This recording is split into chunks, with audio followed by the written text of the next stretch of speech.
किया कि सारे राक्षस एक दूसरे में राम जी को ही देखने लगे, तो सब आपस में लड़कर मर गए।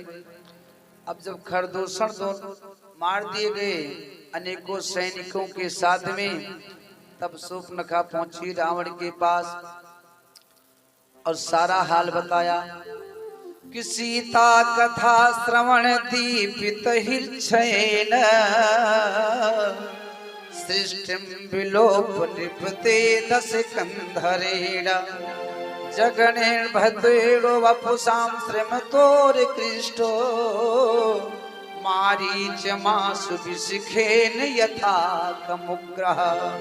जैसे सीता राम जी के विषय में रावण ने सुना तो मारीच के पास पहुंचा और कहने लगा, सुनो, दो राजकुमार आए हैं जंगल में, उन्होंने मेरी बहना शूर्पणखा को कुरूप बनाया है, तो मैं उनके साथ में जो स्त्री है ना उसका हरण करूंगा, आप मायावी हिरण बनकर जाओ। तो भाई मारीच राम जी के विषय में जानता था कि बिना फर का बाण राम जी ने मारा तो मैं 100 योजन दूर आ गया। 100 योजन, योजन जानते हो है? एक योजन में 4 कोस होते हैं, तो 100 योजन में 400 कोस। अब किलोमीटर बनाओ, 4 × 1200 किलोमीटर।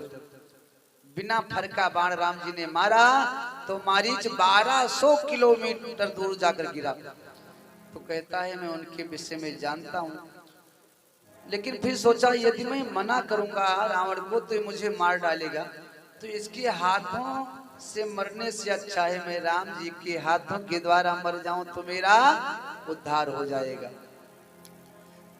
अब स्वर्ण का मृग बनकर पहुंचा।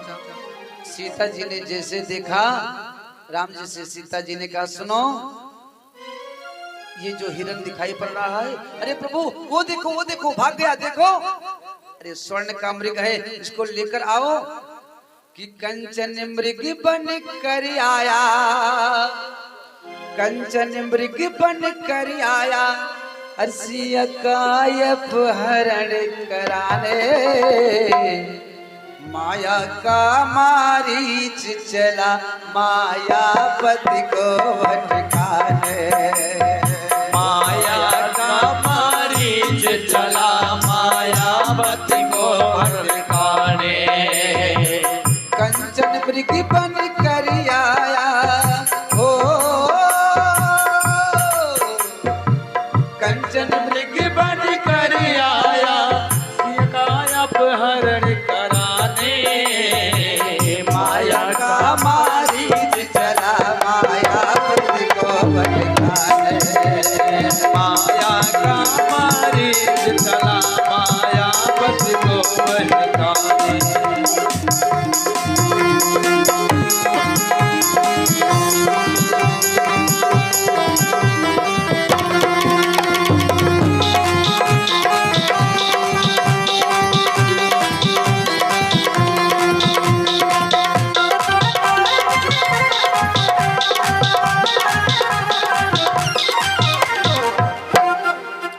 सीता बोली वो देखो, बाबू ऐसे ना जी।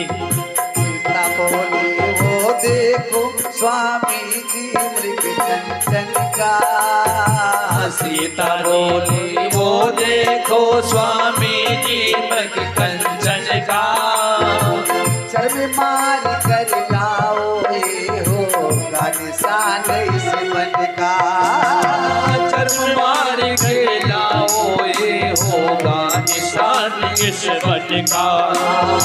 सिया माया की माया का मृग, सिया माया की माया का मृग, सिया माया की माया का मृग, सिया माया की माया का मृग, के राम सिकाले माया का मारीच चला मायापति को भटकाने, माया का मारीच चला मायापति को भटकाने।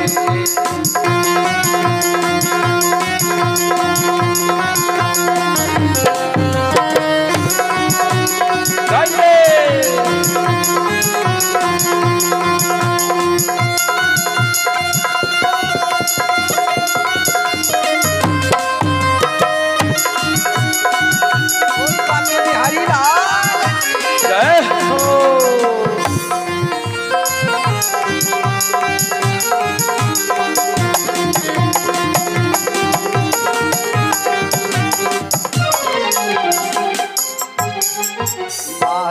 सोना है उसके आगे या जगत खिलौना।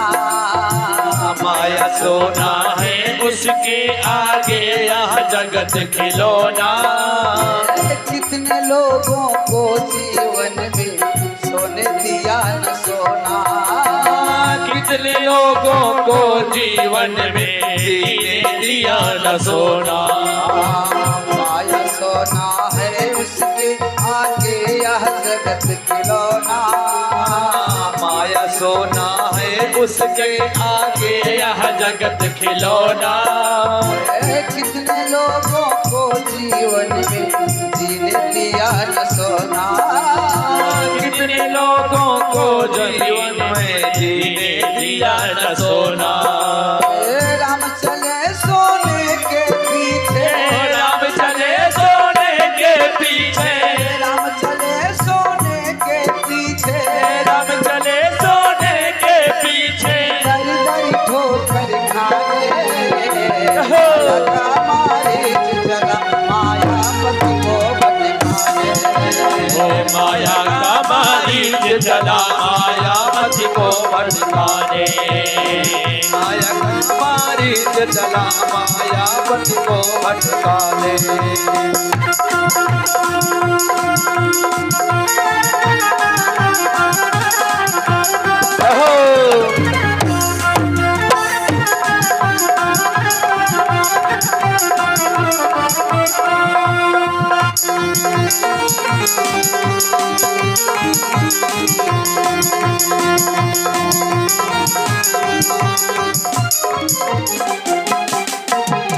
मायापति को जीवन में दर दर भटकाई माया। मायावती को जीवन में दर दर भटकाई माया। इसलिए जीवन में पड़े ना माया की कहीं छाया। इसीलिए जीवन में पड़ेगा माया की कहीं छाया। राही नचा रहा जो जग को। राही नचा रहा जो जग को। राही नचा रहा जो जग को। राही नचा रहा जो जग को। माया चली न जाने। माया का मारे चला मायापति को भटकाए। माया का मारीच चला मायावती को भटकाने। कंचन मृग बन कर आया। कंचन मृग बन कर आया। गायब हरण कराने। माया का मारीच चला मायावती को भटकाने। माया का मारीच चला मायावती को भटकाने।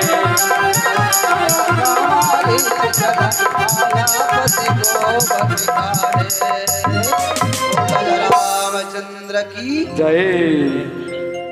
अब राम जी तो स्वर्ण के मृग के पीछे दौड़े। रावण वहां पर पहुंचा एक संत के रूप में। सीता जी भिक्षा लेकर आती हैं। इधर मृग को जब बाण लगा हिरण को, तो वो लक्ष्मण लक्ष्मण कहकर पुकारा। तो सीता जी ने लक्ष्मण से कहा कि आपके भाई के जीवन में संकट है। लक्ष्मण जी को सीता जी ने भेज दिया। रावण पहुंचता है संत के रूप में, लेकिन जब सीता का हरण करने लगता है तो अपने असली रूप में आ जाता है। बड़ी सुंदर बात है। देखो, रावण ने सोचा कि यदि मैं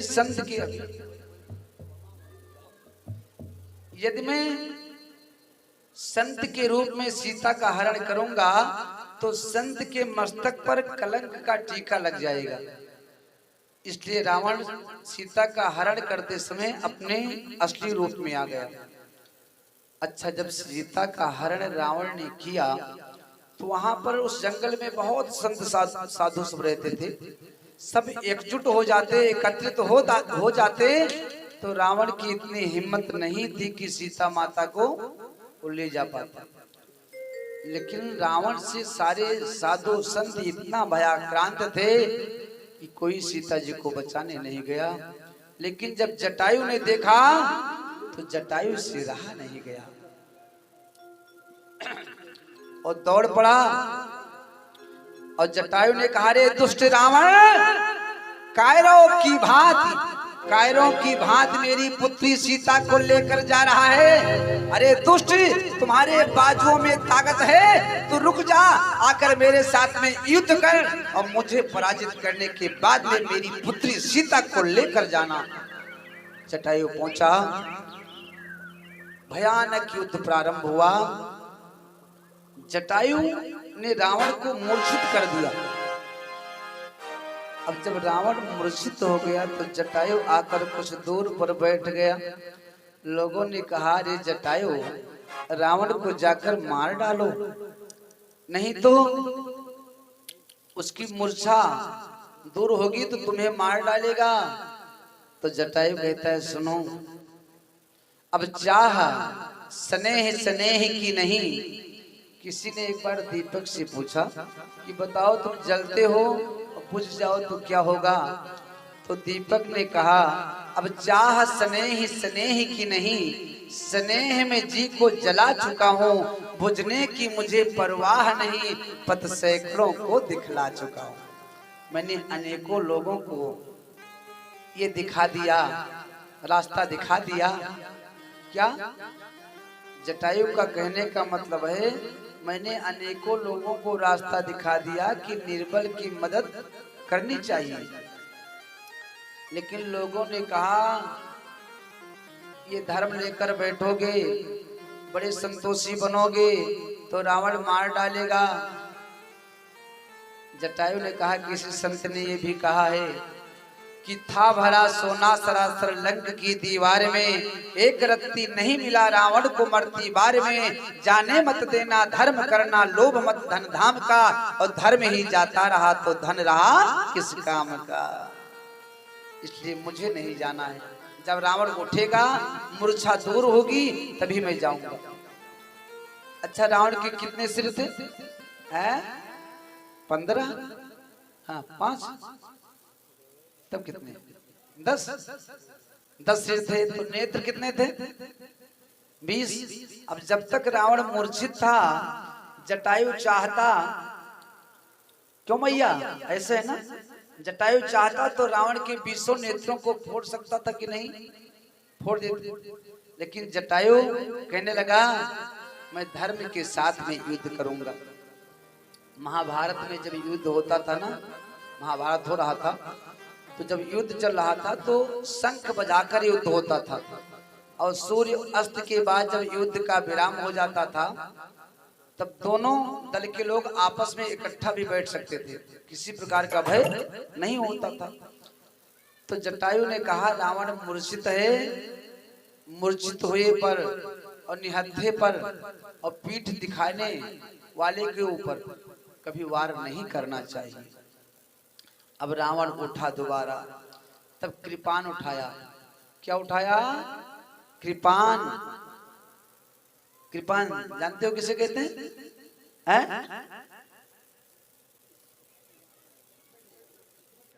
ए माई, राधे राधे। ये सब आए हैं कथा सुनने बैठी हैं, न जानी क्या है, हमें देख के ऐठी हैं, देखा थे इधर नहीं देखा थे, उधर ही ऐठी ताकत। बोलो भागवत भगवान की। अच्छा चलो, हम बोलेंगे प्रेम से हरि का नाम बोलो, आप लोग कहेंगे सीता सीता राम बोलो, हैं? और इधर भैया लोग कहेंगे, दादा लोग, कि राधे राधे श्याम बोलो। प्रेम से हरि का नाम बोलो, आप कहेंगे सीता सीता राम बोलो, आप कहेंगे राधे राधे श्याम बोलो। अब पता चल जाएगा कौन कथा सुनता है। आप लोग बजाएंगे देवी जी। प्रेम से हरि का नाम बोलो,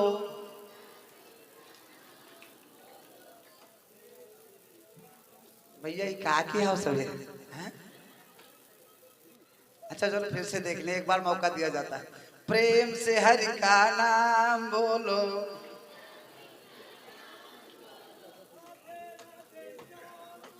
प्रेम से हरि का नाम बोलो।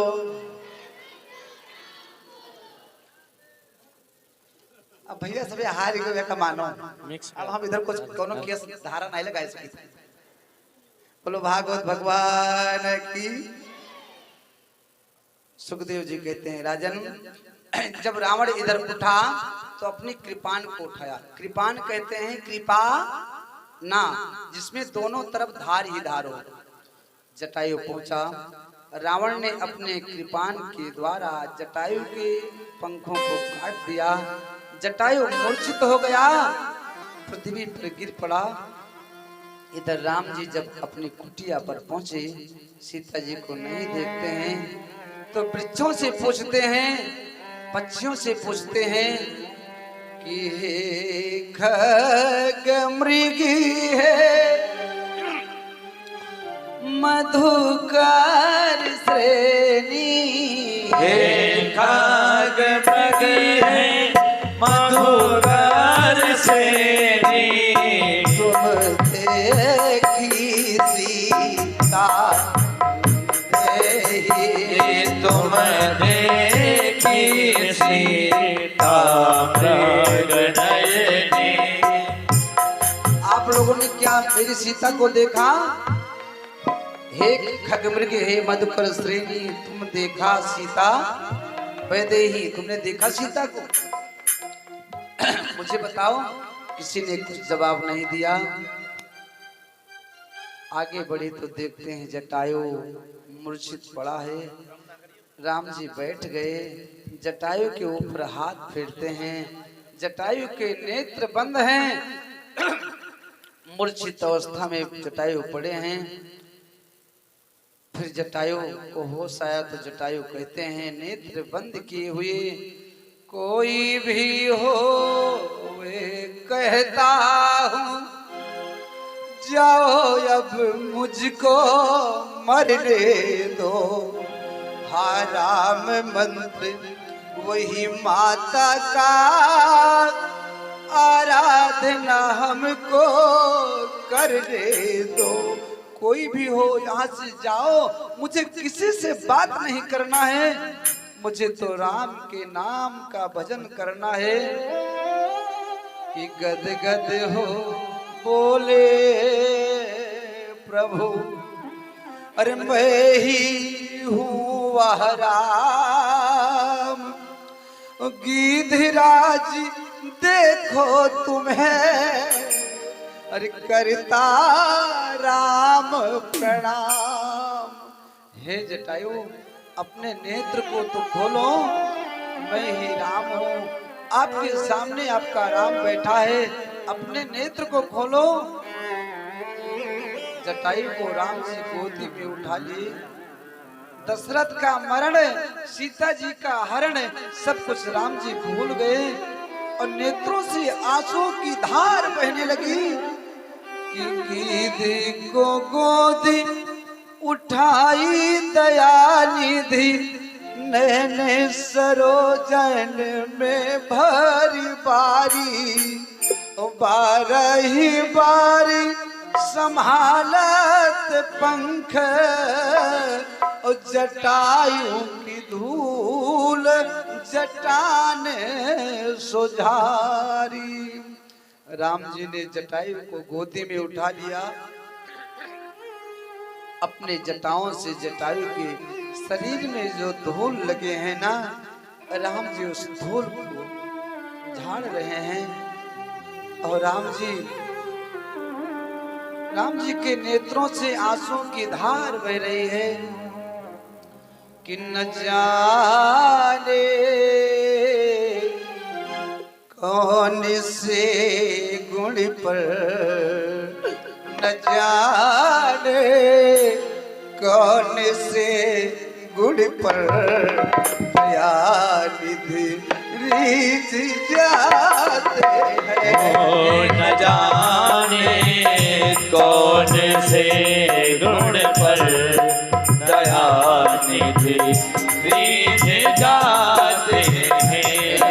न जाने कौन से गुण पर दयानिधि रीझ जाते हैं। न जाने कौन से गुण पर दयानिधि रीझ जाते हैं। न रोए वन कमल में श्री पिता के वेदनाओं पर न रोए बन कमनी में श्री पिता की वेदनाओं पर न रोए बन कमन में श्री पिता के वेदनाओं पर न रोए बन कमन में श्री पिता की वेदनाओं पर उठाकर गिद्ध को निज गोद में आंसू बहाते हैं। उठा कर गिद्ध को निज गोद में आंसू बहाते हैं। न जाने कौन से गुण पर दयानिध रीत जाते हैं। न जाने कौन से गुण पर दयानिध रीत जाते हैं। अब जितना सीता जी का हरण होने पर राम जी नहीं रोए, दशरथ जी के मरने पर जितना राम जी नहीं रोए, उससे ज्यादा आज जटायु की दशा देखकर रो रहे हैं। राम जी ने कहा, रे जटायु, किस दुष्ट ने तुम्हारी ये हालत की है? मुझे उसका नाम बताओ, मैं उस दुष्ट को छोड़ूंगा नहीं। तब जटायु कहता है कि नाथ दशानन यह गत की, नाथ दशानन यह गत की, यही खल जनक सुतार लीने, यही खल जनक सुतार लीने। लय दक्षिण दिशि गयऊ गोसाई, लय दक्षिण दिश गयऊ गोसाई, विनपत अति कुरती की नाई, विनपत अति कुरती की नाई। तरस लागी करी राख्यव प्राणा, तरस लागे करे राघव प्राणा। मन चाहत अब कृपा निधाना, चलन चाहते अब कृपा निधाना।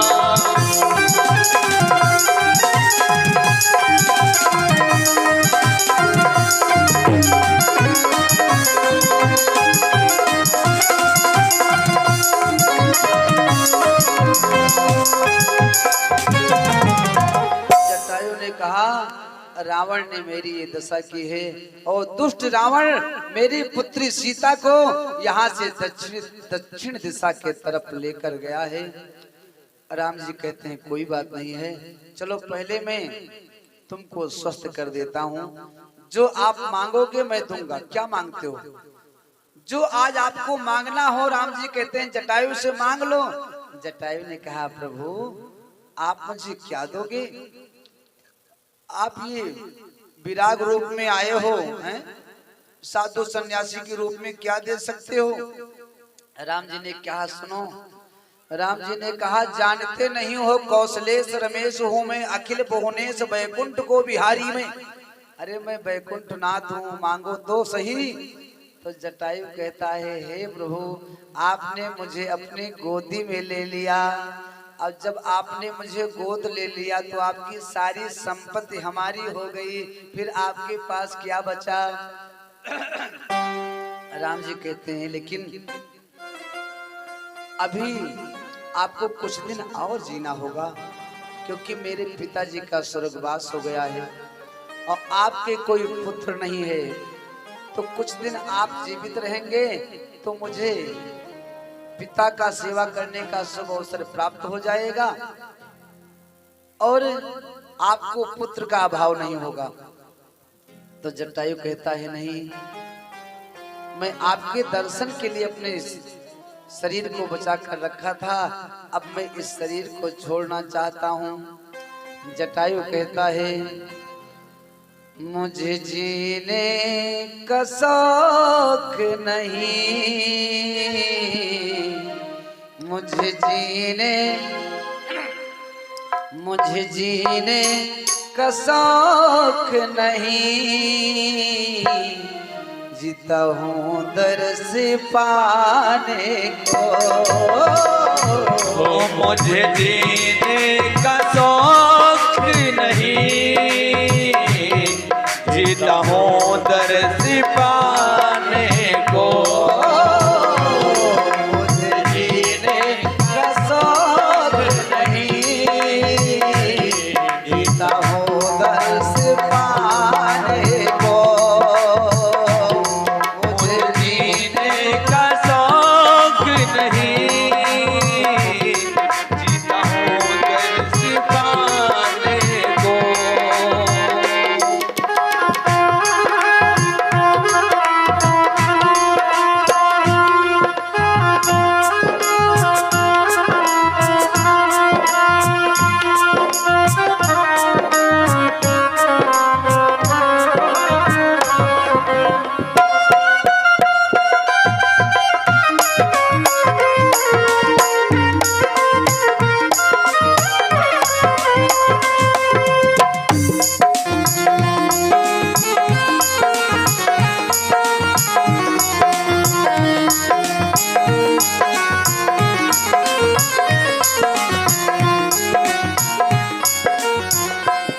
सफल जीवन बनाने को, सफल जीवन बनाने को, सफल जीवन बनाने को, जीता हूँ दर्श पाने को। सफल जीवन बनाने को, जीता हूँ दर्श पाने को। मुझे जीने का शौक नहीं, जीता हूँ दर्श पाने को।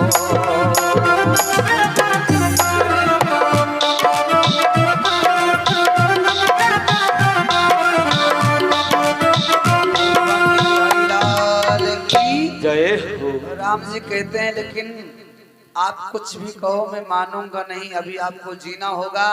तो जटायु कहता है क्षमिए प्रभु आपके आयुष को, सपनों नाही ही में धरी है, निज जीवन राखी के जीवन में, पछताव के आगे सदा जली है। और त्याग सुदेह राजेश कहे, सुरलोक लाजई ते मरी है, रिपु से सिया को ना छुड़ाई सक्यो, ऐसो तनुराख कहाँ करी है। अरे मैं अपनी पुत्री सीता को रावण से नहीं बचा पाया, नहीं छुड़ा पाया, तो ऐसा तन रखकर मैं क्या करूंगा। और संत जन कहते हैं कि जाकर नाम मरत मुख आवा, धमव मुकुति हो ये श्रुति गावा। जिसके नाम का अंत समय स्मरण करने पर अधर्मी की भी मुक्ति हो जाती है, तो मैं तो आपके गोदी में बैठा हूं। अब इतना कहकर जटायु अपने पंच भौतिक शरीर का त्याग कर देता है कि भव के जो त्रिशूल से ऊपर है, प्रभु गोदे वही अविनाशी हुई, रट राम के नाम की ज्योति लगी, वही शंकर मूर्ति प्रकाशी हुई। दृग बिंदु की अंजल पा रहा था, वही चाह नबी की जल राशि हुई। ओह धन्य है गीत की दंडक की वही कंटक भूमि ही काशी हुई। वही स्थान जटायु के लिए काशी बन गया। जटायु का शरीर छूट गया। राम जी लक्ष्मण से कहते हैं भैया खगनायक पूज्य पिता सम थे। भैया ये जटायु पिता के समान थे। खगनायक पूज्य पिता सम थे, प्रिय बंधु ये बात ही धर ले। पितु की न क्रिया संभली हमसे, खगनायक की ही क्रिया कर ले। देखो ये पिता के समान थे जटायु, और पिता का अंतिम संस्कार मैं कर नहीं पाया तो जटायु का ही कर दूं, क्योंकि शास्त्र कहता है कि पितु की अंत क्रिया करबे को बड़ो पुत्र अधिकारी। पिता का अंतिम संस्कार का अधिकार किसको होता है? बड़े पुत्र का। तो राम जी कहते हैं सो पितु क्रिया भरत को सौंपी, और प्रभु खग क्रिया संभाली।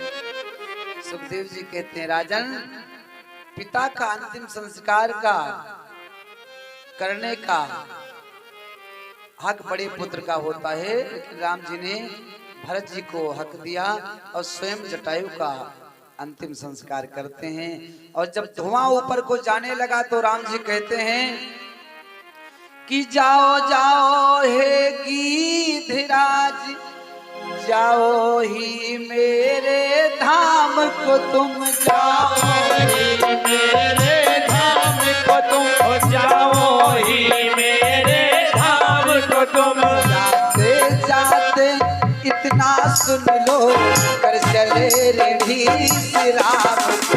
जाते जाते इतना सुन लो, कर चले ऋषि राम को तुम। जाते जाते इतना सुन लो, कर चले ऋषि राम को तुम।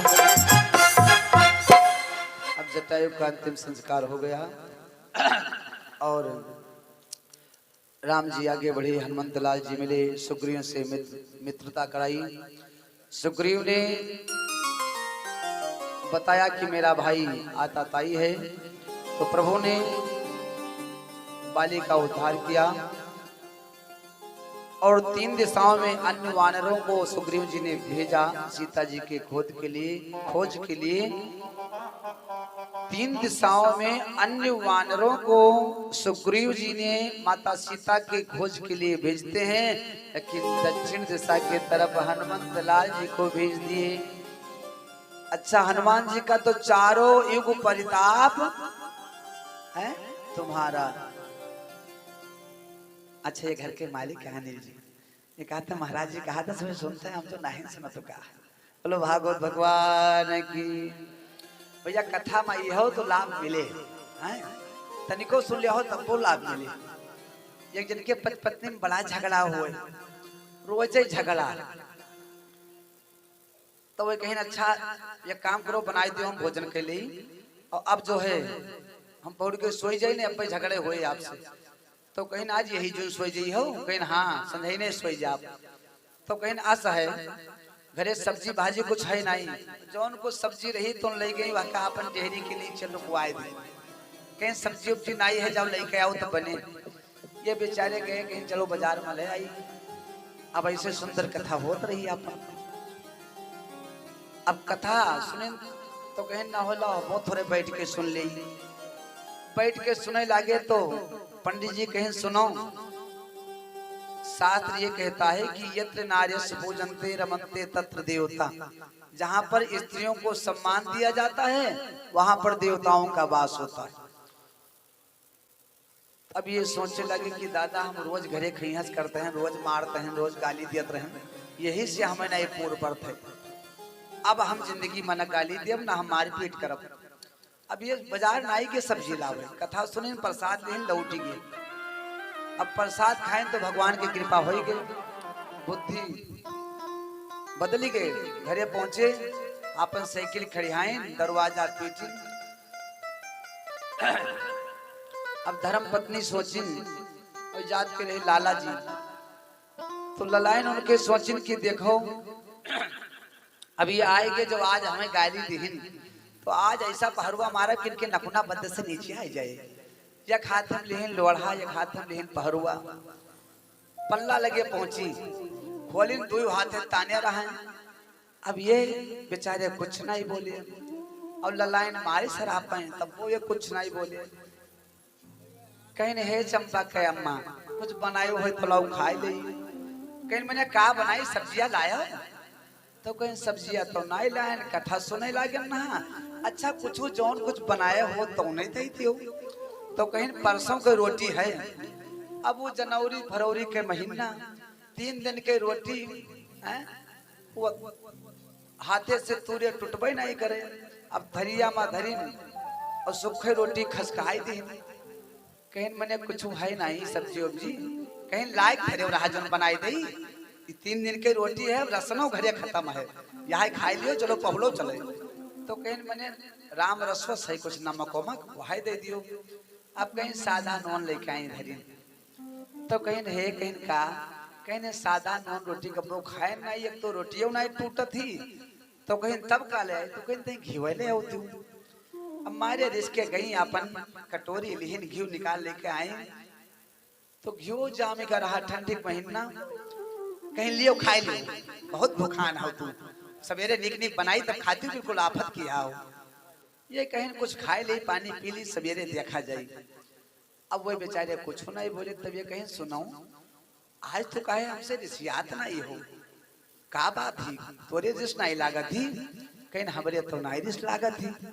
तो ललायन कहीं तोहरे तो नहीं रिस लागत थी लेकिन तुम्हें देखे हमारे देवा बिल्कुल बरी जाती हमारे देवा भरे में आगे लागी कहीं भोरे कहीं हाँ तो घिवा रहा जामा कटोरिया उठा उनके मुड़ो धई दी कहीं का करता कहीं घिवा जामा है तोरे देवा भरे में गिया लागी तो हम यही धई दी तो घिवा पिघल जाए तो यही से खाए ले। तो पत्नी सोची कि हमार पति देवता यही में सिद्ध हो गया तो अब हम जो है आज से झगड़ा ना करबे। अब इस दृष्टांत से सीख मिलती है क्या कि सठ सुधरे सत संगत पाए। सठ सुधरे सत संगत पाए। पारस परस उदात सुहाई। पारस परस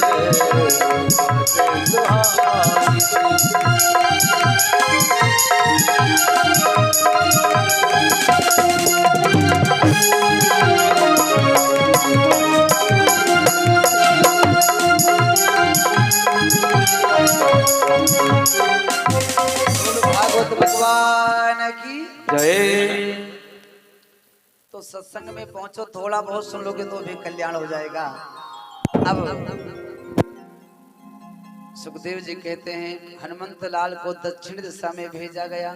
चारों युग परिताप है तुम्हारा सतयुग त्रेता द्वापर कलयुग चारों युगों में हनुमान जी का प्रताप।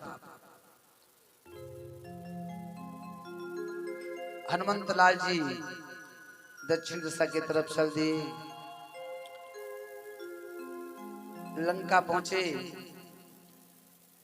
और राम जी ने जो मुद्रिका दिया था माता सीता को देकर चूड़ामणि ला करके राम जी को देते हैं। राम जी लंका पर चढ़ाई करने के लिए सोच रहे हैं।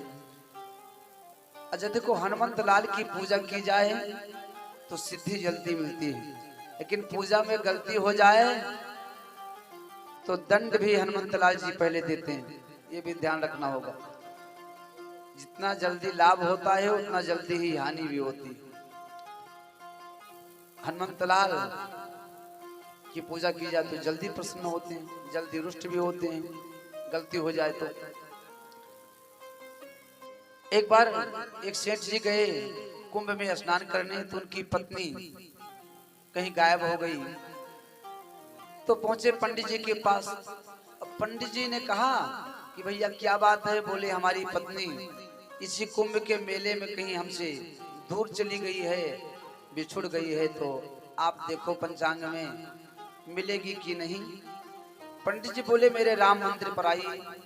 अब राम मंदिर पर गए, पंडित जी ने पंचांग खोला तो पंडित जी ने कहा सुनो, 1.25 कुंटल देसी घी का लड्डू बनवा कर लेकर आओ और मेरे राम जी का भोग लगाओ, तब अपने पत्नी को पाओगे। अब ये बेचारे पूछे सेठ जी 1.25 कुंटल घी के लड्डू बनवाए, ठेला पर ला दे। लेके ठेला वाले से भैया चलो हुए छोड़ आओ, हुए पैसा रुपया तुम्हें दिया भाई। अब राम जी के मंदिर से पहले पड़ता है हनुमान जी के मंदिर, तो घी के लड्डू जैसे महका तैसे हनुमान जी के पुजारी भैया ने, हे भैया 2 किलो दे दो, हनुमान जी के भोग लगाई दी।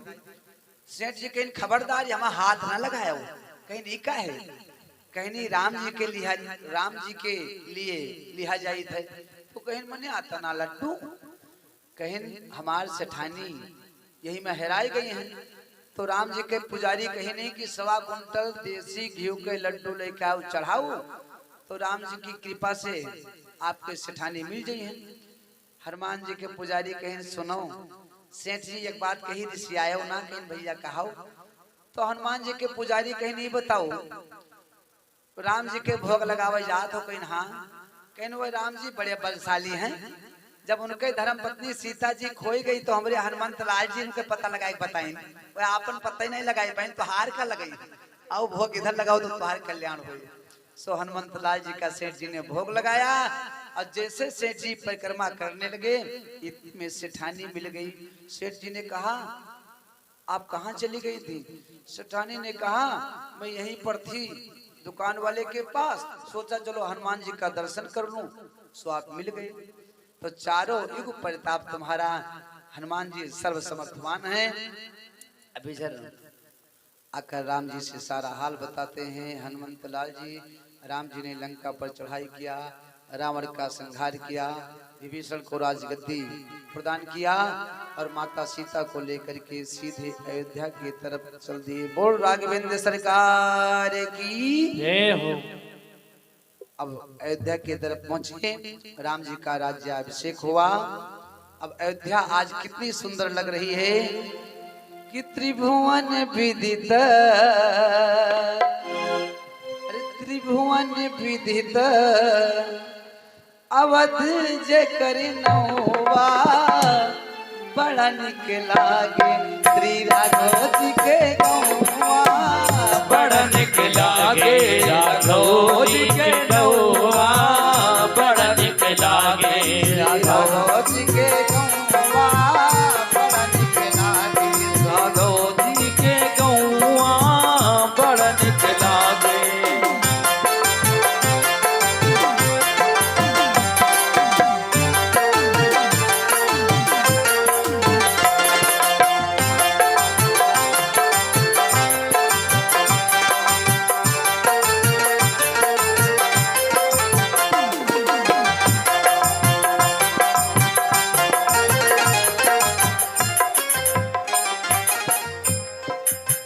सीता महारानी जहाँ रामचंद्र राजा, सीता महारानी जहाँ रामचंद्र राजा, सीता महारानी जहाँ रामचंद्र राजा, सीता महारानी जहाँ रामचंद्र राजा, हनुमान परी करे वैष्णो समाजा, हनुमान परी करे वैष्णो समाजा, जहाँ न कबहू चले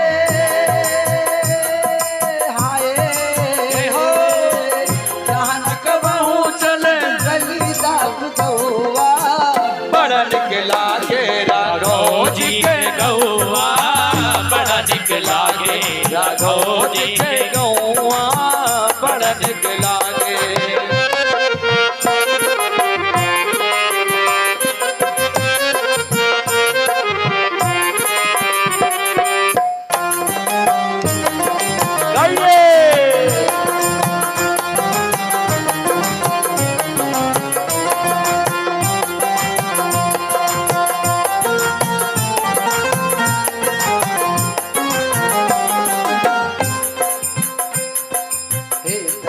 पिता जहाँ कौशल्या जी मैया, दशरथ पिता जहाँ कौशल्या जी मैया, दशरथ पिता जहाँ कौशल्या जी मैया, दशरथ पिता जहाँ कौशल्या जी मैया, भरत लखन रिपो, भरत लखन रिपो हल भल भैया, भरत लखन रिपु हनुधन भैया, राम राम रटे जहाँ हाय,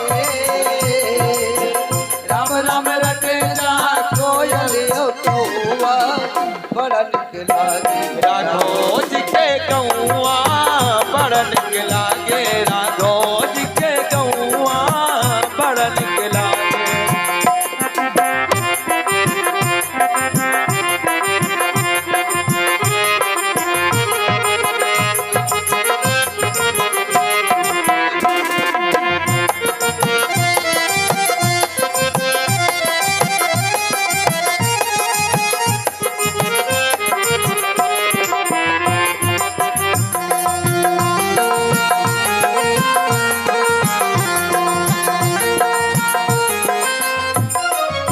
बोल राजा रामचंद्र की।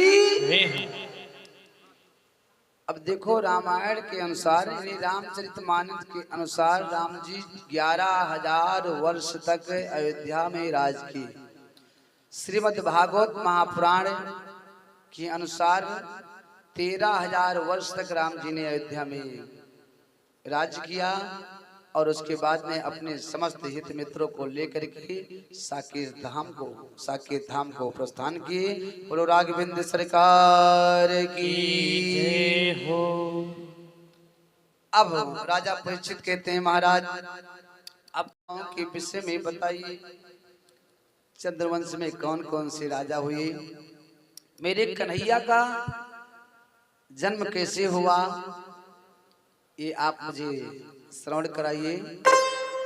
सुखदेव जी कहते हैं नारायण के नाभि से कमल, कमल से ब्रह्मा, ब्रह्मा से अत्रि, अत्रि से चंद्रमा, चंद्रमा से बुध, बुध से पुरुरवा, पुरुरवा के 6 पुत्र हुए आयु, सुतायु, सत्यायु, रय, विजय और जय।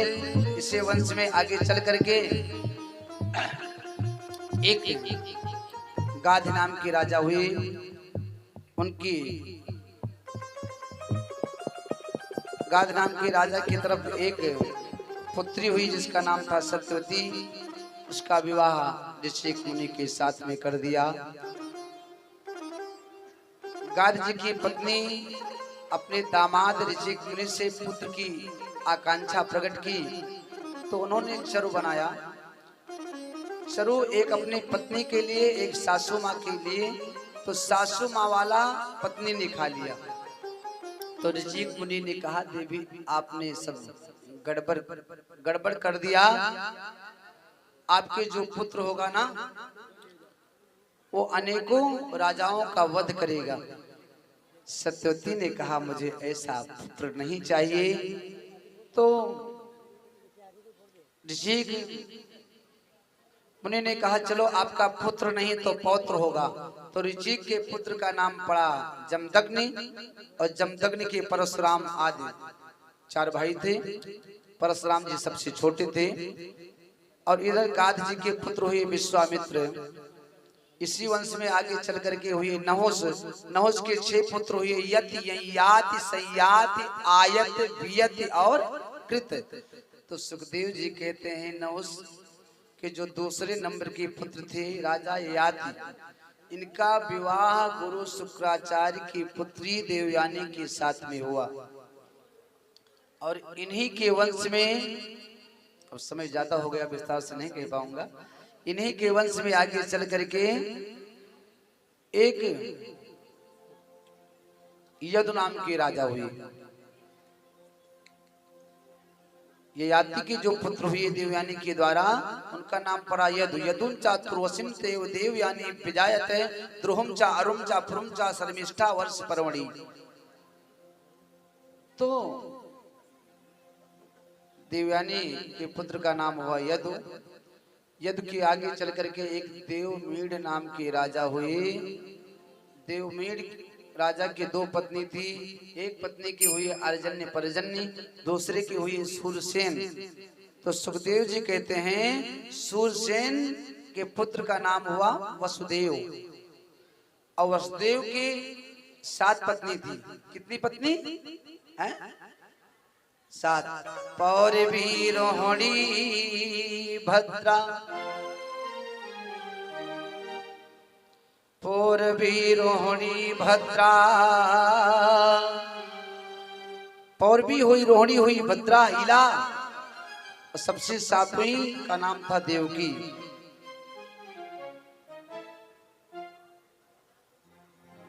अब उसमें जो सबसे छोटी थी जिसका नाम था देवकी, देवकी के जब 6 पुत्र हो गए तब नंबर 2 वाली रोहिणी के तरफ एक पुत्र हुआ जिसका नाम रखा गया बलराम। और देवकी का जो 7वां पुत्र था उसका भी नाम बलराम था। और 8वें में मेरे कन्हैया जी आए और मथुरा में जन्म लिए, गोकुल में लीला की। उसके बाद में वृंदावन में राज किए, समुद्र में द्वारिकापुरी बसाई और पांडवों को विजय श्री प्रदान कराए। उसके बाद में अपनी लीला को संपन्न करके हमारे प्रभु अपने परम धाम को चले गए। इतना कहने के बाद सुखदेव जी बिल्कुल शांति हो गए। राजा परीक्षित ने कहा कथा पूरी हो गई? हाँ हाँ, कथा बिल्कुल पूरी हो गई। आपने सुना दिया? सुना तो दिया भाई, कथा पूरी हो गई। आपने 7 पत्नियों के विषय में बताया, उसके बाद में सब संक्षिप्त में कह दिया। पौरवी रोहिणी भद्रा मदिरा रोचना इला देवकी प्रथमा आसन पत्नी आनक दुंदुभि। ये 7 पत्नियां थी, ये तो समझ में आया। लेकिन जो कन्हैया का लीला आपने संक्षिप्त में बताया ये मुझे बिल्कुल अच्छा नहीं लगा। हे प्रभु, हे गुरुदेव, आपने जो सूर्यवंश का विस्तार किया ना मुझे बड़ा अच्छा लगा। लेकिन कृष्ण चरित्र में चंद्रवंश की कथा में आप कृपणता कर गए, ये मुझे बिल्कुल अच्छा नहीं लगा।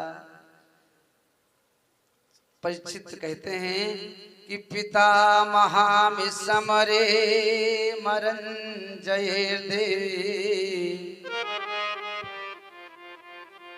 मेरे पिता के रक्षक कन्हैया, मेरे पूर्वजों के रक्षक,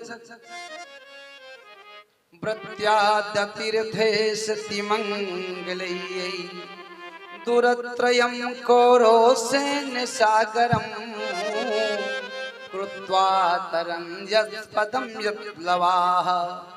अरे मेरे कन्हैया ने तो मेरे पूर्वजों की रक्षा की। और पूर्वजों की बात छोड़ो, जब मैं अपनी माता उत्तरा के गर्भ में था ना, तब कन्हैया ने, मेरे प्रभु ने मेरी रक्षा मेरी मैया के गर्भ के भीतर ही किया था।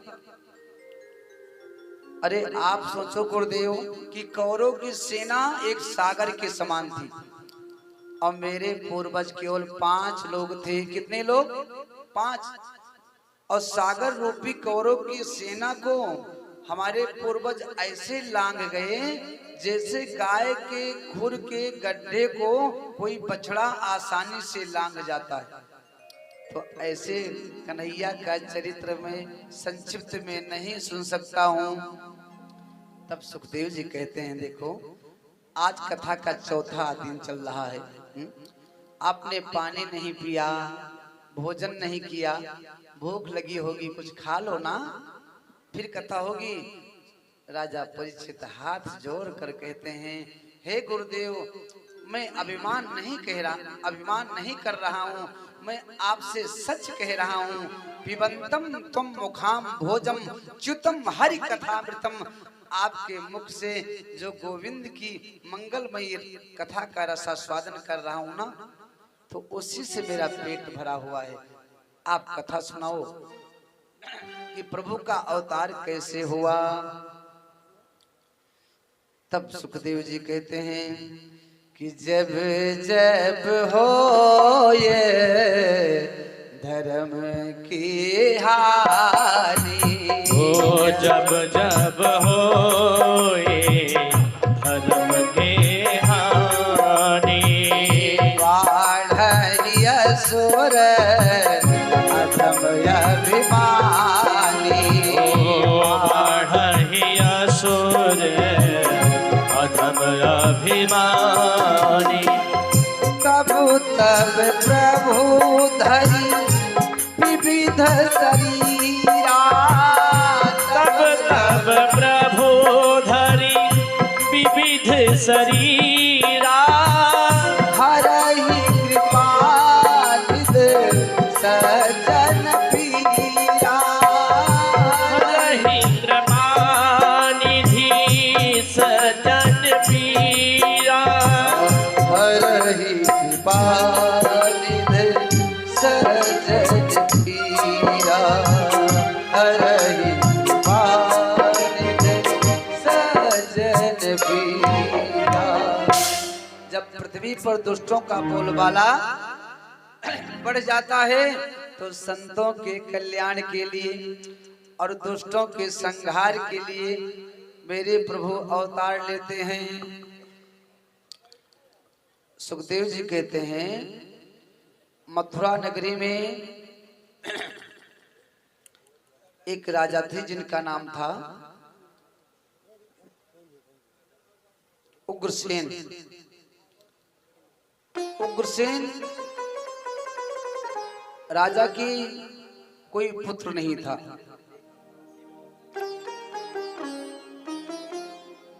और इधर एक दिन की बात है कि पृथ्वी पाप भार से व्याकुल होकर के पहुंची इंद्र के पास।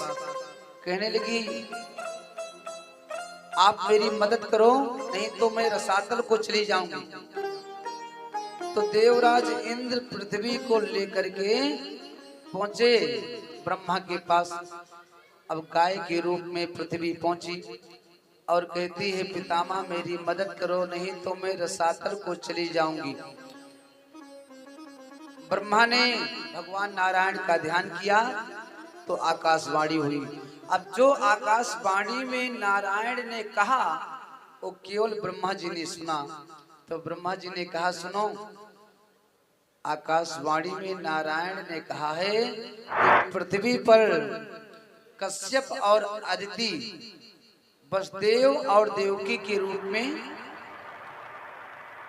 जो है जन्म लेंगे और देवकी के गर्भ से मैं अवतरित होऊंगा और मेरे आदेश से जो है शेष जी बलराम के रूप में जन्म लेंगे और योग माया भगवती यशोदा माता के गर्भ से जो है अवतार लेंगी। अब इतना ब्रह्मा जी ने कहा और देवताओं से कहा हम सबको भी चलना चाहिए वहां पर प्रभु की सहायता करने। तो इधर सुखदेव जी कहते हैं कि पृथ्वी को सांत्वना ब्रह्मा जी ने दिया तो चली गई। और इधर उग्रसेन के कोई पुत्र था नहीं। उनकी एक पत्नी थी जिनका नाम था पवन रेखा। भगवान की, राघवेंद्र सरकार की। पवन रेखा पतिव्रता नारी थी। पति की बिना आज्ञा लिए वो कहीं नहीं जाती थी। आज्ञा लेकर अपने सहेलियों के साथ में एक दिन घूमने के लिए निकली। सुंदर शीतल मंद सुगंध हवा बह रही थी और सुंदर हवा चल रही थी कि पवन रेखा ने क्या किया, सहेलियों का साथ छोड़ दिया, एकांत में जाकर घूमने लगी। इतने में वहां पर द्रुमलिक नाम का राक्षस आया कि असुरे दुर्मलिक आवाता हवा। असुर दुर्मलिक आवाता हवा। रानी मोदित खड़ी रही जावा। रानी मोदित खड़ी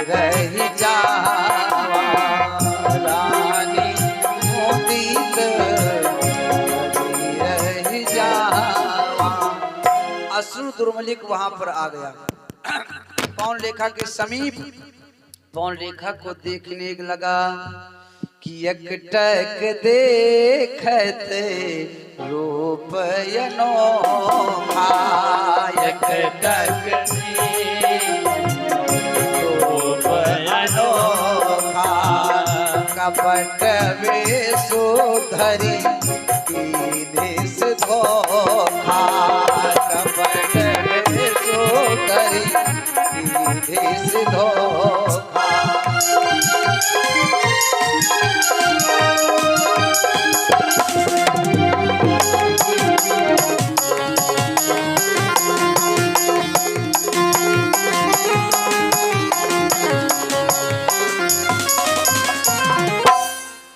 द्रुमलिक नाम का दैत्य आया और उग्रसेन के रूप में पहुंच गया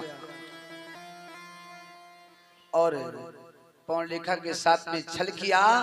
फिर वो अपने असली रूप में आ गया तो पौन लेखा कहती है, अरे दुष्ट, अरे नालायक, तुम्हारे माता पिता, तुम्हारे गुरु तुमको यही संस्कार दिए थे, तुमने तो मेरे पति व्रत धर्म को नष्ट कर दिया कि सर्वअंग भंग होए गुरु को सतावे जो, नरक माही बास होत नारी के चुराए से, तुमको नरक होगा।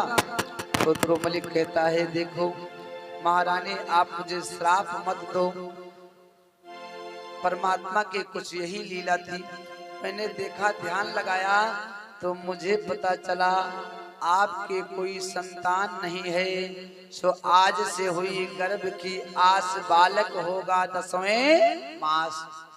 इतना कहकर द्रुमलिक चला गया। पौन लेखा सोचने लगी कि अब मैं क्या करूं कि तुलसी दस जस भवता पिता, तैसे मिले सहाय, आप नयावे ताहि बहाँ, ताहि तहाँ ले जाए। किसी प्रकार पौन लेखा ने अपने मन को सांत्वना दिया। सहेलियों के साथ घर आती हैं। समय धीरे धीरे व्यतीत हुआ। 9 मास व्यतीत हुआ। जैसे 10वां मास लगा तो कंस का प्राकट्य हुआ, कंस का जन्म हुआ। कैसे कंस जन्म लिया? कंस के जन्म लेते ही वृक्ष की डालियां टूट टूट कर पृथ्वी पर गिरने लगी, बादल गरजने लगे, बिजली चमकने लगी कि बालक के पैदा होते ही, बालक के पैदा होते ही आंधी तूफान मचाने लगी, आंधी तूफान मचाने लगी, आंधी तूफान मचाने लगी, आंधी तूफान मचाने लगी। बादल गरजे बिजली चमके 49 पवन सनाने लगे, बादल गरजे बिजली चमके 49 पवन सनाने लगे।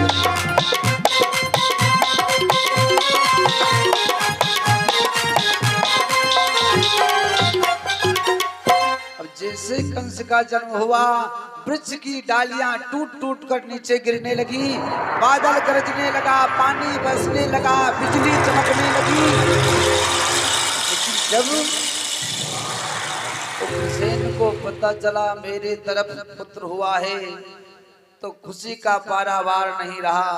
उग्रसेन ने ब्राह्मणों को बुलाया, खूब दान दिया और फिर ज्योतिषाचार्य को बुलाकर कहते हैं, महाराज आप मेरे पुत्र की कुंडली बनाओ और देखकर बताओ कि कैसा रहेगा, सब सही सही बताना। तो क्या हुआ, ज्योतिषाचार्यों ने कुंडली बनाया, देखा तो कहा, सुनो राजन, आपका बालक बहुत वीर होगा, बहुत बलशाली होगा, अनेकों राजाओं को पराजित करके अपने बस में कर लेगा, एक छत्र राज करेगा, लेकिन तो उग्रसेन कहते हैं लेकिन क्या हुआ? तो आचार्य जी कहते हैं लेकिन आपका पुत्र गौ ब्राह्मण की हत्या करेगा, स्वयं नारायण से वैर करेगा, द्वेष करेगा। तो उग्रसेन ने कहा मुझे ऐसा पुत्र नहीं चाहिए जो गौ ब्राह्मण की हत्या करे, उनका अपमान करे, नारायण से वैर करे। देखो शास्त्र कहता है ब्राह्मण को भूसुर, भू माने पृथ्वी, सुर माने देवता, पृथ्वी के देवता ये ब्राह्मण लोग हैं। क्यों हैं? क्योंकि देवाधीनम जगत सर्वा, जगत माने संसार, देवता के अधीन ये संसार है। मंत्राधीन सदेवता, अरो देवता मंत्र के अधीन है।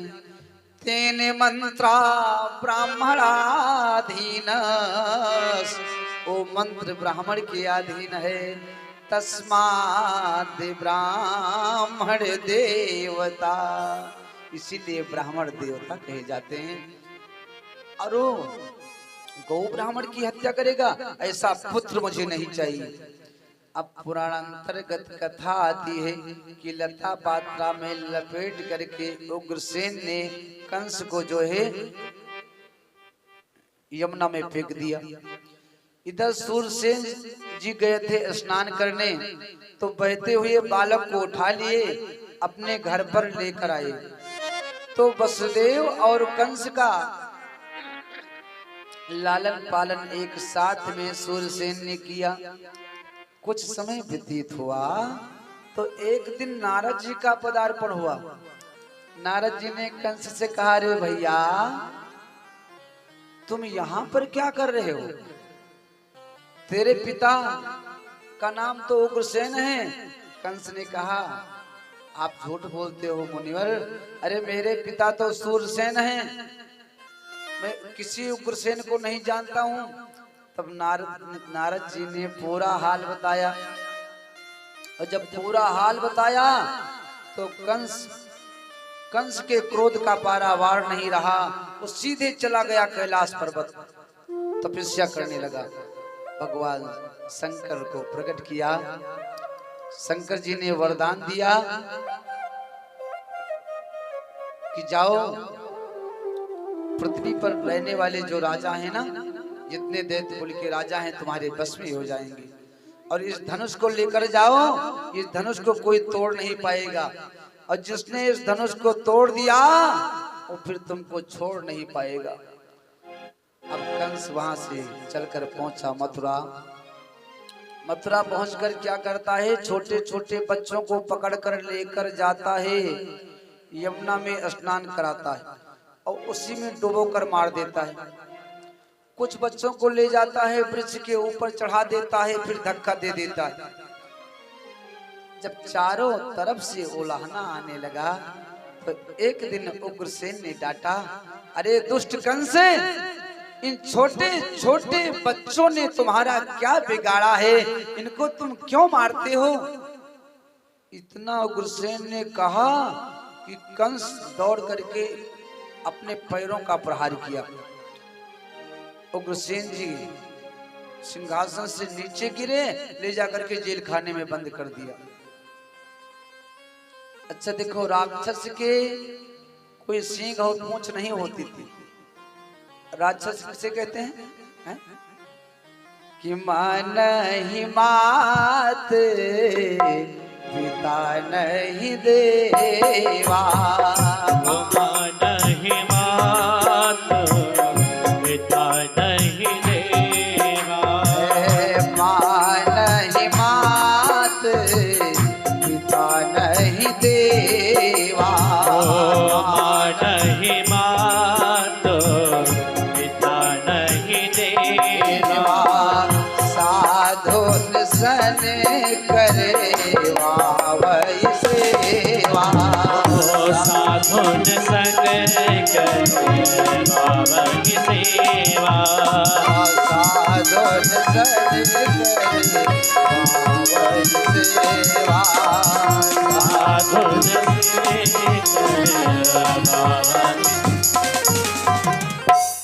जो माता पिता का कहना ना माने और अपने बड़े बुजुर्गों से साधु संतों से अपनी सेवा करवाए वही राक्षस होते हैं।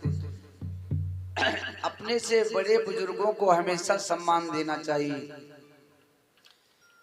नजर अनजान भी रखना मगर सम्मान भी रखना,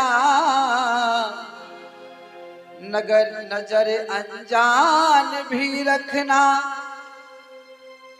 मगर ईमान भी रखना। करो मासूम शैतानी तो फिर ईमान भी रखना। खुले मन से नए रिश्तों का स्वागत भी करो, लेकिन खुले मन से नए रिश्ते का स्वागत भी करो, लेकिन जरूरी है बुजुर्गों का सदा सम्मान भी रखना। जरूरी है बुजुर्गों का सदा सम्मान भी रखना। अपने नए रिश्तेदारों को खूब सम्मान दो, लेकिन अपने घर के बड़े बुजुर्गों को मत भूल जाओ। जहाँ भी बड़े बुजुर्ग मिले, भले अपने घर के ना हो, लेकिन उनको सम्मान जरूर दो। कहीं के भी हो, आपसे बड़े हैं तो सम्मान जरूर देना चाहिए। लेकिन कंस ने अपने पिता को जेल खाने में डाल दिया, स्वयं राजगद्दी पर बैठ गया, अनेकों राजाओं को पराजित करके अपने पक्ष में कर लिया।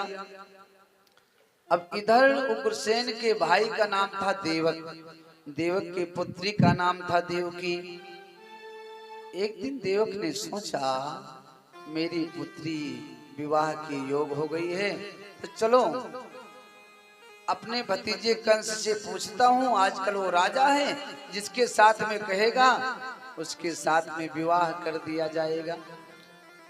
कंस से देवक ने पूछा कि देवकी का विवाह किसके साथ में किया जाए? तो कंस ने कहा वो जो सूरसेन का पुत्र है वसुदेव, उसी के साथ में देवकी का विवाह कर दो।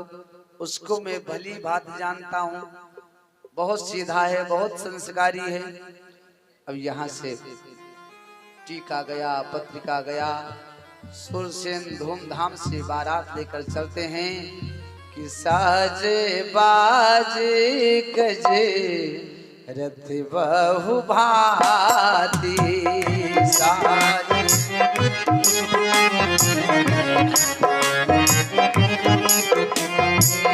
साजी बाजी गजे, ओ साजे बाजे गजे रथ बहु भांति। चले मुदित मन सकल बराती, चले मुदित मन सकल बराती।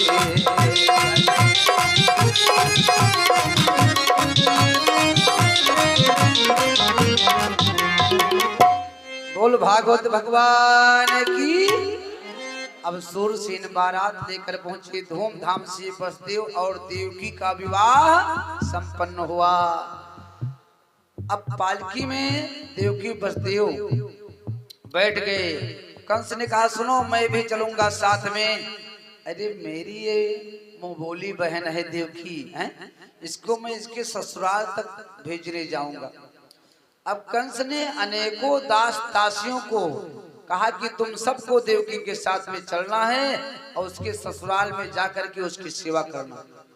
रास्ते में पहुंचे तो आकाशवाणी हुई, पथिपग्रहणं कंस मां भास्या शरीरवान्, यस्यास्पष्टमो गर्भो हत्ताया वह से अबुध। अरे कंस तो बड़े प्रेम से जिस अपनी मुंह बोली बहन को बड़े प्रेम से उसके ससुराल छोड़ने के लिए जा रहा है, उसी के 8वें गर्भ से तेरा काल जन्मेगा। जैसे इतना कंस सुना, पालकी से कूदा, एक हाथ से देवकी के केस को पकड़ा और दूसरे हाथ से तलवार लिया।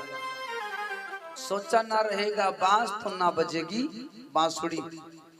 अब मारने के लिए तैयार हुआ तो वसुदेव जी कहते हैं राजन, अरे एक अबला है और इसको मारकर आपको क्या मिलेगा, इसको छोड़ दो, आप तो वीर राजा हो। कंस ने कहा वसुदेव आपको कुछ सुनाई नहीं पड़ा? अरे अभी अभी आकाशवाणी ने कहा है कि देवकी के 8वें गर्भ से मेरा काल जन्मेगा। आपने नहीं सुना? तो वसुदेव जी कहते हैं राजन मैंने सुना, लेकिन जिसका जन्म हुआ है उसकी मृत्यु तो एक ना एक दिन होना ही है। मृत्यु जन्म बताम वीर देहेन सहजायते अद्यवात शतान्द्री मृत्युवे प्राणिनाम ध्रुवा। जिसका जन्म हुआ है उसकी मृत्यु सुनिश्चित है। हे राजन, मरता है ये शरीर, ये जीव आत्मा की तो कभी मृत्यु होती ही नहीं है। गीता में तो लिखा है वासांस जीर्णानि यथा विहाय नवानि गृह्णानि नरो पराणि तथा शरीराणि विहाय जीर्णानि अन्यानि संयाति नवानि देहि। जिस प्रकार से हम लोग अपने पुराने कपड़ों को त्याग करके नया वस्त्र पहन लेते हैं ना, उसी प्रकार ये जीव एक जो है शरीर को छोड़ करके दूसरे नए शरीर को धारण कर लेता है। कंस ने कहा ये उपदेश मुझे आपका नहीं सुनना है, आज मैं देवकी को मार डालूंगा। तो वसुदेव जी कहते हैं अच्छा सुनो, आकाशवाणी ने कहा है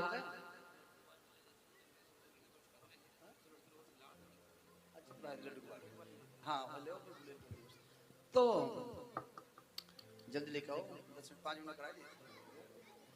सुखदेव जी कहते हैं राजन, इधर वसुदेव जी कहते हैं कि आकाशवाणी ने कहा है कि देवकी के 8वें गर्भ से आपका काल जन्मेगा। तो देवकी तो आप के लिए कष्टदायक है नहीं, इसको छोड़ दो। जो इसका पुत्र होगा जैसे जन्म लेगा मैं ला करके आपको सौंप दूंगा।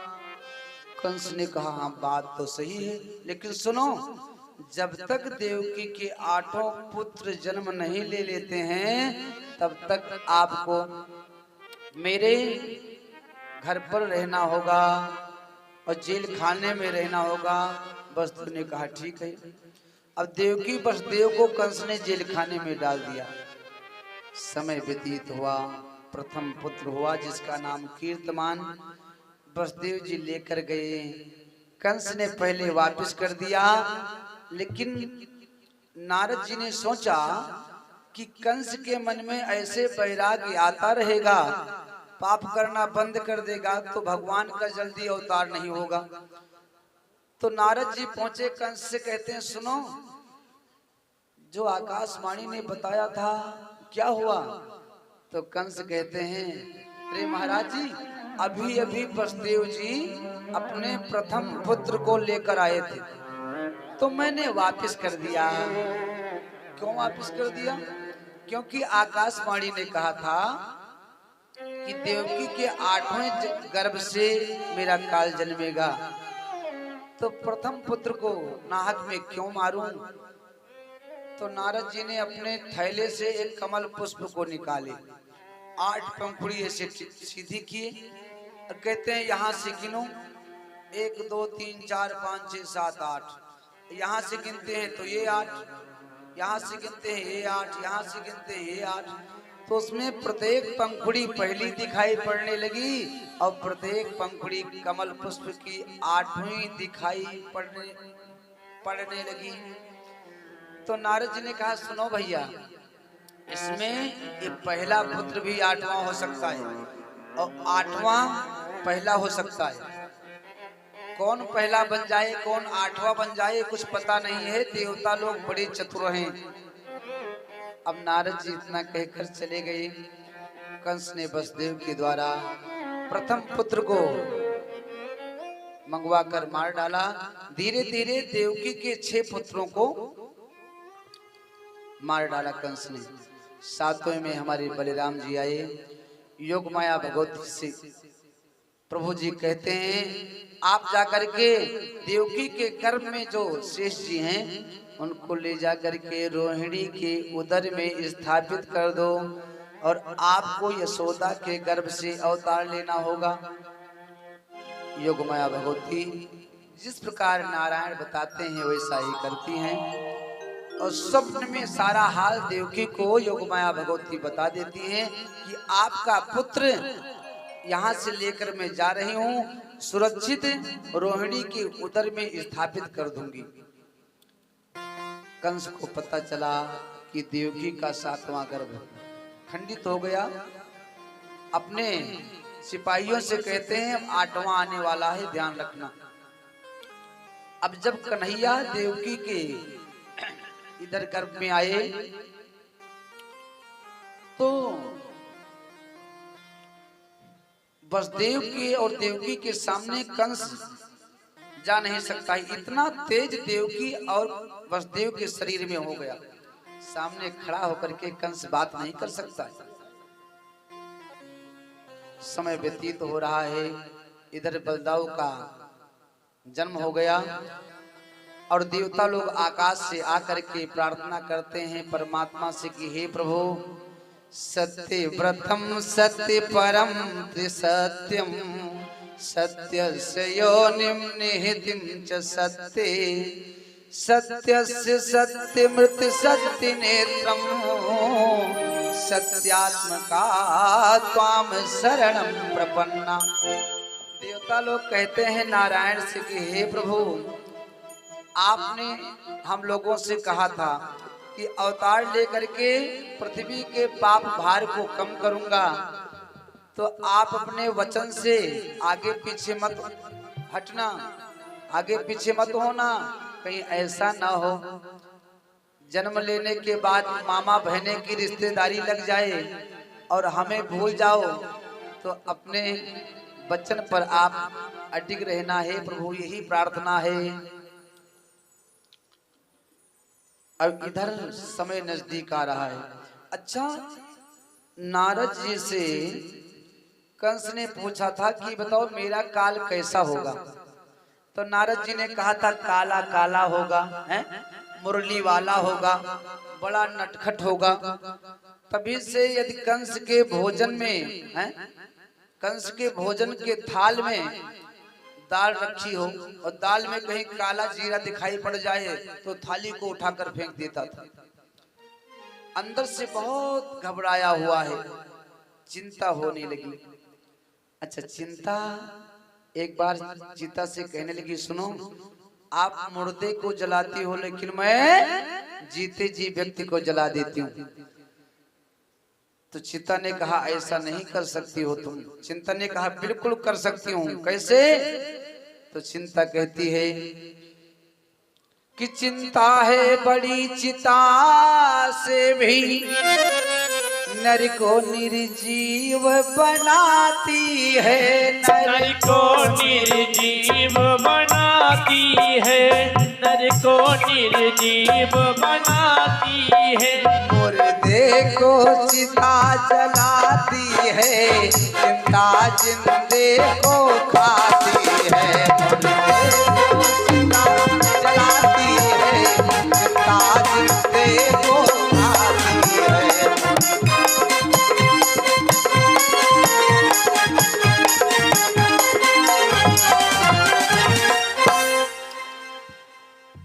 चिंता कहती है मैं आपसे बड़ी हूं, तो मुर्दे को जलाती हूं, मैं जीते जी व्यक्ति को जला देती हूं। अब रावण इधर कंस को भयानक चिंता हो गई और धीरे धीरे समय व्यतीत हुआ। भादों का महीना आया, कृष्ण पक्ष आया, अष्टमी तिथि आई, हर्षण योग आ गया, वृष लगन आ गई। एक कमी है, क्या है? रोहिणी नक्षत्रवा नहीं आया बाबा, रोहिणी नक्षत्र नहीं आया तो हमारे प्रभु कहते हैं मैं रोहिणी नक्षत्र में जन्म लूंगा। क्यों? हमारे गोविंद सोचते हैं कि यशोदा भाग्यवान इसलिए है कि मैं उसके दुग्ध का पान करूंगा, और देवकी भाग्यवान इसलिए होगी कि मैं उसके गर्भ से जन्म ले रहा हूँ। लेकिन रोहिणी को क्या मिलेगा? इसलिए प्रभु ने सोचा मैं रोहिणी नक्षत्र में अवतार लूंगा। अथवा दूसरे संत का मत है कि प्रभु ने सोचा कि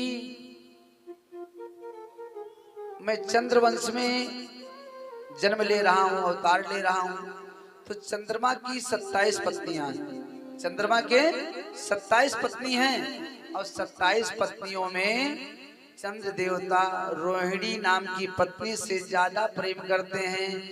तो मैं रोहिणी नक्षत्र में अवतरित होऊंगा। और जैसे रोहिणी नक्षत्र आया, रात्रि में ठीक 12 बजे मेरे कन्हैया का प्राकट्य हो गया। बोल बाल कृष्ण लाल की। के चक्र सकरीट कुंडला सपीत वस्त्रम सरसीरुहे क्षणम सहार वक्षस्थल कौस्तुभं श्रियं नमामि विष्णु शिरसा चतुर्भुजम। शंख चक्र गदा लेकर प्रभु प्रकट हुए। योग माया भगवती ने परमात्मा को स्तुति की। प्रभु ने सारा हाल कहा कि अब मैं छोटा होने जा रहा हूं, आप मुझे यहाँ से गोकुल पहुंचाओ। तो देवकी ने कहा जब छोटा होना था तो बड़े बनकर क्यों आए? तो कन्हैया कहते हैं मैया आपके जितने पुत्र हुए मामा कंस ने मार डाला, तो मैंने सोचा कि साथ में चलता हूँ, चक्र सुदर्शन लेकर चलूंगा और जो काम 11 वर्ष 56 दिन के बाद करना है वो आज ही कर दूंगा। यदि मामा जी आ गए तो अब मैं छोटा होने जा रहा हूँ और पिताजी आप मुझे यहाँ से गोकुल पहुँचा दो। और मेरे आदेश के अनुसार योग माया भगवती ने यशोदा के गर्भ से अवतार लिया है, उनको ला करके कंस को सौंप देना। और जैसे वसुदेव जी कन्हैया को ले जाने के लिए तैयार हुई तो हाथ की हथकड़ी पांव की बेड़ी खुल गई। हमारे कन्हैया छोटे हो गए, सारे कंस के सैनिक सब सो गए और दरवाजों के ताले सब अपने आप टूट गए। कि जब जन्मे कृष्ण भगवान, जब जन्म कृष्ण भगवान, तब सो गए सब दरबान कि ताला टूट गया, टूट गया कि ताला टूट गया। जब जन्म कृष्ण भगवान, जब जन्म कृष्ण भगवान, तब सो गए सब दरबार कि ताला टूट गया, कि ताला टूट गया, कि ताला टूट गया।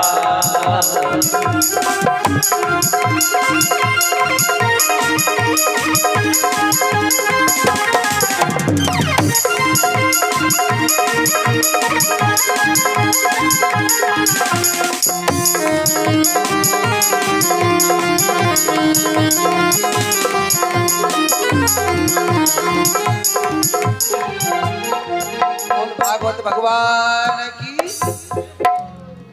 अब वसुदेव जी कन्हैया को लेकर चल दिए, लेकिन देखो बहुत अंधेरा है, बादल चमक रहा है।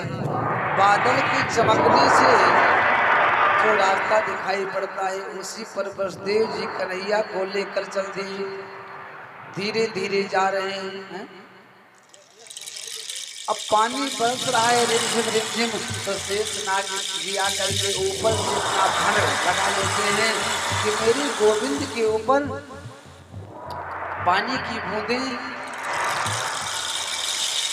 ना गिरे।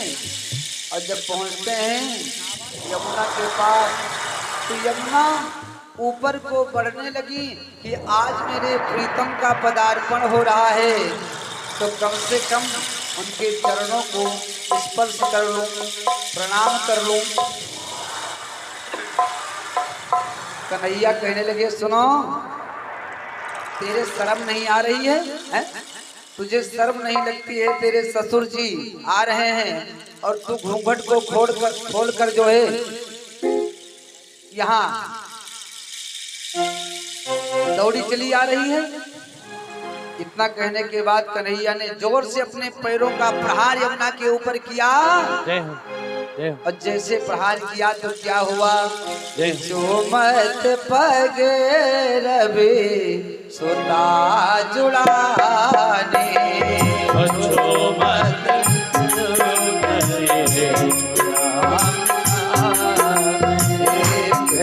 वसुदेव वसुदेव मोदित लखी पानी, वसुदेव मोदित लखी पानी।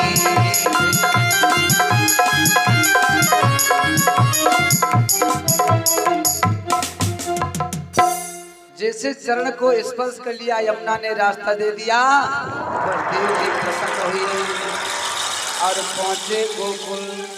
तो गोकुल में पहुंचे तो देखते हैं कि यशोदा मैया के बगल में योग माया भगवती कन्या के रूप में अवतरित हो चुकी हैं। बलदेव जी ने कन्हैया को वहीं पर जो है लिटा दिया और उस कन्या को उठा लेते हैं, लेकर पहुंचते हैं मथुरा।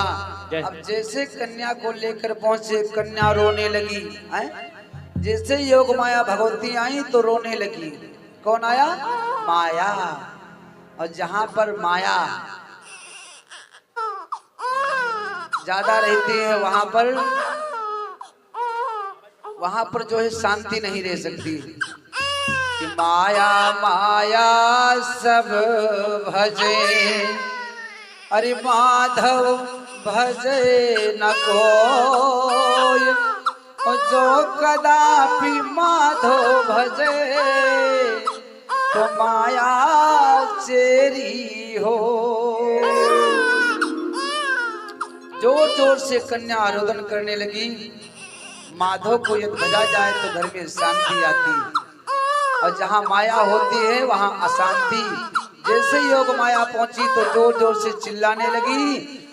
अब चिल्लाने की आवाज सुनकर कंस दौड़ा, गिरता पड़ता उठता बैठता पहुंचा देवकी के पास और हाथ से कन्या को छीन लेता है। देवकी हाथ जोड़कर कहती है, हे भैया, हे मेरे वीरन, देखो ये मेरी पेट पोषणी कन्या है, इस बेचारी को क्यों मारना चाहते हो?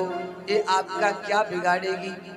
तो देखो देवकी के कहने पर एक बार कंस ने कन्या को वापस कर दिया, लेकिन कंस के मंत्रियों ने कहा, राजन, आज आप इस कन्या को नहीं मारोगे तो इसका जो पति होगा वो तुमको मार डालेगा, अथवा इसका जो पुत्र होगा वो तुम्हें मार डालेगा, इसलिए इसको खत्म कर दो, इसको मार डालो। जब मंत्रियों ने इस प्रकार कहा तो कंस ने देवकी के हाथ से उस कन्या को छीन लिया और एक पत्थर की शिला के पास पहुंचा कि दया न आई कंस को, अरे पाप घड़ा का फूट पत्थर से पटकने लगो, कई हाथ से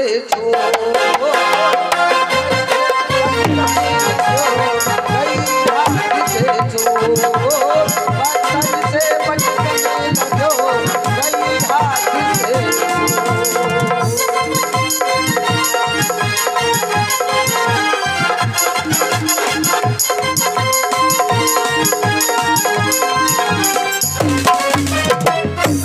अब वो कन्या कंस के हाथ से छूटकर आकाश में गई, 18 भुजा से परिपूर्ण हो गई। बोल योग माया भगवती की।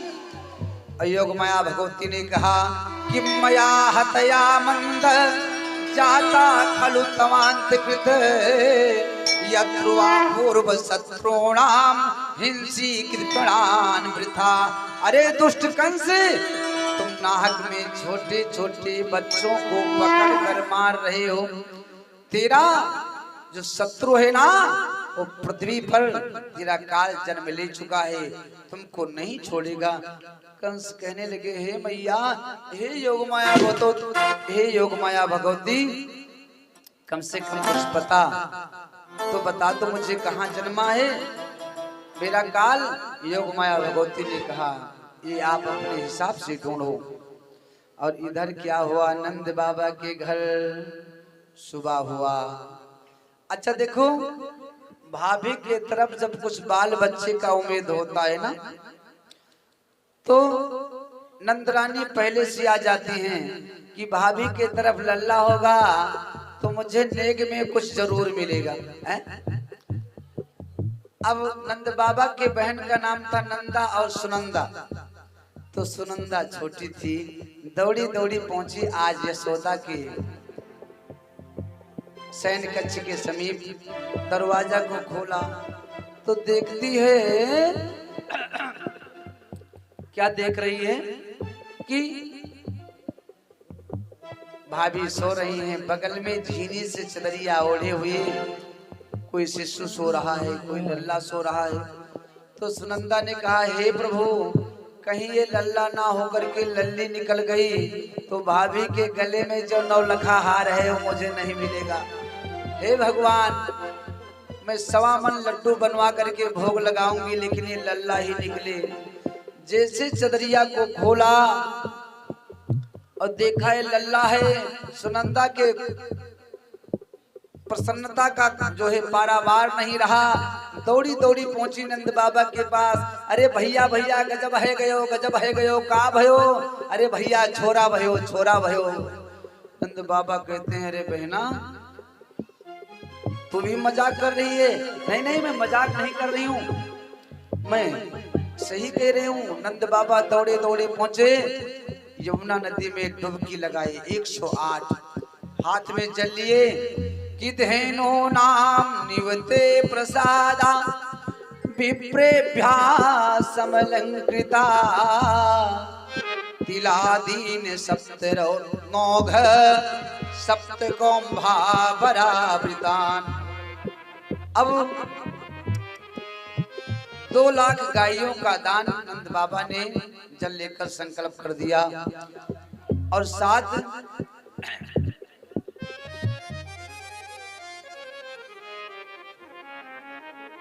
दिल के पर्वत स्वर्ण मिढ़वा करके ब्राह्मणों को दान करने के लिए संकल्प लिए। घर पर पहुंचे, धूमधाम से जन्मोत्सव होने लगा।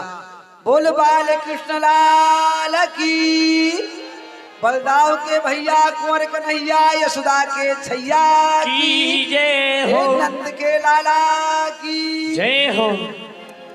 नंद घरिया नंद भयो, जय कन्हैया लाल की। नंद घरिया नंद भयो, जय कन्हैया लाल की। नंद घरिया नंद भयो, जय कन्हैया लाल की। नंद घरिया नंद भयो, जय कन्हैया लाल की। जय कन्हैया लाल की, जय हो गोपाल की। हो जय कन्हैया लाल की, जय हो गोपाल की। नंद घरिया नंद भयो, जय कन्हैया लाल की।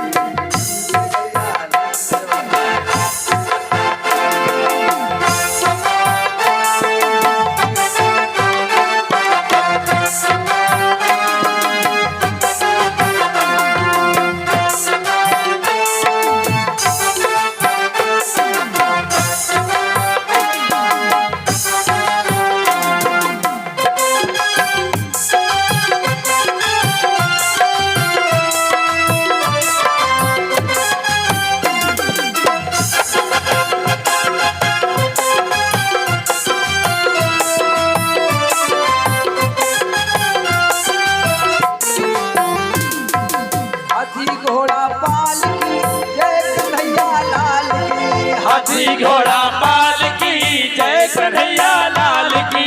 जय कन्हैया लाल की जय हो नंदलाल की। हो जय कन्हैया लाल की जय हो नंदलाल की।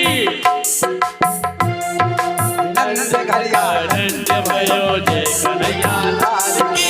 नंद घरा नंद भयो जय कन्हैया लाल की। हाथी घोड़ा पाल की जय हो नंदलाल की। हाथी घोड़ा पाल के जय हो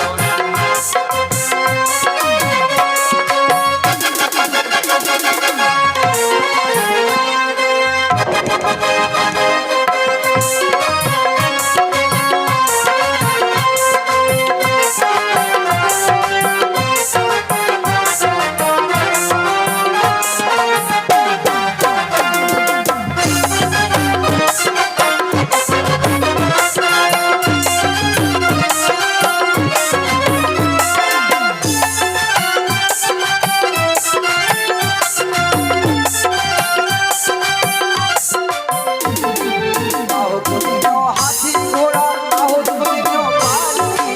काहो बुधिनो हाथी घोड़ा और दीनो पाल की।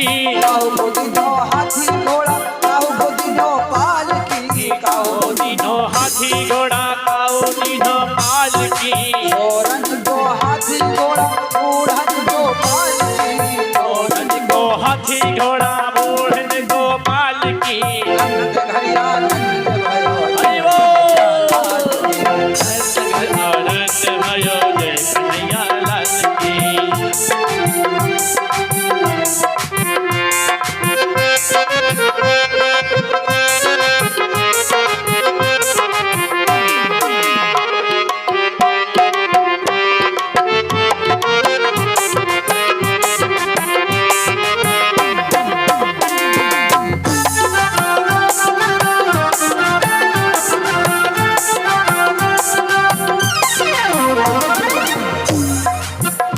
देखो धूमधाम से जन्मोत्सव मनाया जा रहा है?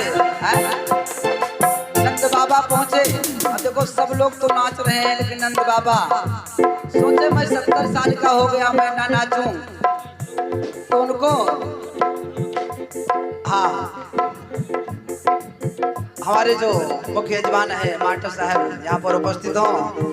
हमारे कन्हैया का प्रादुर्भाव हो गया है बैठ जाइए इधर के लोग। और उनके सदस्य उनके परिवार के जितने भी सदस्य हैं राजेश राधे नंबर से आकर के विशेष जो भी भेंट अर्पण करना है और कन्हैया का जन्मोत्सव है धूमधाम से दान करें। मेरे गोविंद के दरबार में प्यारे है सब लोगों का खाता और जो कोई जैसी करनी करता वैसा ही फल पाता।